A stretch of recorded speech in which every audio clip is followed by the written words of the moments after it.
होणार कधी मी दुःखी।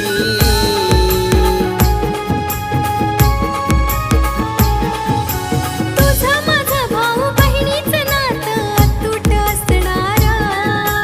तुझं माझं भाऊ बहिणीचं नातं अतूट असणार।